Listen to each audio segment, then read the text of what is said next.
Price the Lord. സംഗീത പ്രമാണിക്ക് ദാവീദിന്റെ ഒരു സങ്കീർത്തനം. 11-ാം സങ്കീർത്തനം. ഞാൻ യഹോവയെ ശരണമാക്കിയിരിക്കുന്നു. പക്ഷികളെ നിങ്ങളുടെ പർവ്വതത്തിലേക്ക് പറന്നു പോകുവിൻ എന്ന് നിങ്ങൾ എന്നോട് പറയുന്നത് എങ്ങനെ? ഇതാ ദുഷ്ടന്മാർ ഹൃദയപരമാർത്ഥികളെ ഇരുട്ടത്ത് എയ്യേണ്ടതിന് വില്ല് കുലച്ച് അസ്ത്രം ഞാണിന്മേൽ തൊടുക്കുന്നു.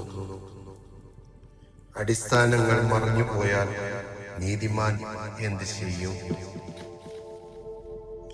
യഹോവ തന്റെ വിശുദ്ധ മന്ദിരത്തിലുണ്ട്. യഹോവയുടെ സിംഹാസനം സ്വർഗത്തിലാകുന്നു.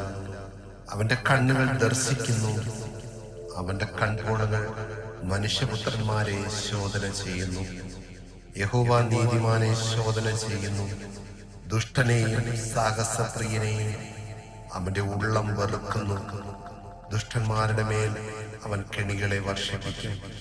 തീയും ഗന്ധവും ഉഷ്ണക്കാറ്റും അവരുടെ പാനപാത്രത്തിലെ ഓഹരിയായിരിക്കും. യഹോവ നീതിമാൻ, അവൻ നീതിയെ ഇഷ്ടപ്പെടുന്നു.